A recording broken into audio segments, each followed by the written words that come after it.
اگر فجر کی نماز قضا ہو جائے تو کیا سنت کا بھی قضا ادا کرنا پڑے گا یا سنت کو چھوڑ دینا پڑے گا، اور اس کی قضا کب ادا کرنا پڑے گا؟ دلیل کے ساتھ اس ویڈیو میں آپ لوگوں کو بتاؤں گا۔ دیکھیں یہاں پر پہلے اس کو سمجھ لیں، پھر میں آپ کو سمجھاؤں گا۔ اگر فجر کی نماز کی قضا نصف النہار کے بعد، دیکھیں جیسے کیا کہا اس میں نصف النہار کے بعد، یوں اس کو سمجھے آپ کے لیے کہ دوپہر کے بعد یا جب ظہر کی نماز شروع ہو جاتا ہے، جیسے کہ 12 بجے یا پھر 11:50 میں کبھی ظہر کی نماز کا ٹائم شروع ہو جاتا ہے، یا 12 بجے یا اس کے بعد، ٹھیک ہے۔ تو اب اگر ہم 12 بجے کے بعد اس کو ادا کرتے ہیں یا اس دن کے بعد، جیسے آج میری فجر کی نماز قضا ہوئی ہے، میں آج نہیں اس کو کل ادا کروں گا، ٹھیک ہے، یا پھر آج قضا ہوئی ہے میں دوپہر کے بعد ظہر کے ٹائم میں ادا کروں گا، تو اب سنت کی قضا نہیں ہو سکتی ہے۔ اب مجھے صرف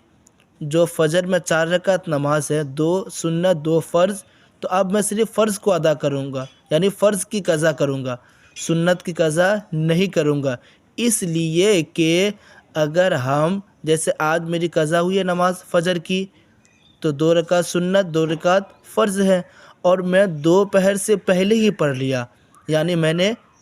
جیسے فجر کا ٹائم ہے 4 بجے، تو میں نے پڑھ لیا 7 بجے یا 9 بجے، تو میں سنت کا بھی قضا کروں گا اور فرض کا بھی قضا کروں گا، یعنی ٹوٹل 4 رکعت نماز میں پڑھوں گا۔ لیکن اگر میں ظہر میں ادا کیا، یا پھر عصر سے پہلے ادا کیا، یا پھر میں عشاء میں ادا کیا، تو صرف مجھے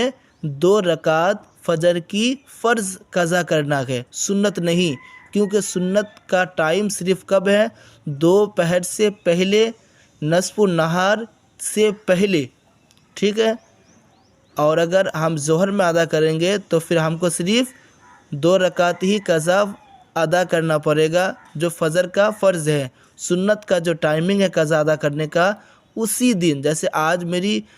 فجر کی قضا ہوئی ہے اور آج ہی مجھے ادا کرنا ہے، اور وہ بھی 12 سے پہلے، یعنی نصف النہار سے پہلے ہی ادا کرنا پڑے گا، ٹھیک ہے۔ اور اگر ہم اس کے بعد ادا کریں گے تو سنت کی قضا نہیں ہو سکتی ہے، قضا ہم نہیں ادا کر سکتے، صرف فرض کی قضا ادا کر سکتے ہیں۔ تو مجھے امید ہے یہ مسئلہ آپ سمجھ گئے ہوں گے، صرف فرض کی قضا کریں، تو اب سنت کی قضا نہیں ہو سکتی ہے، صرف فرض کی قضا کریں۔ اور دلیل فتویٰ رضویہ جلد 3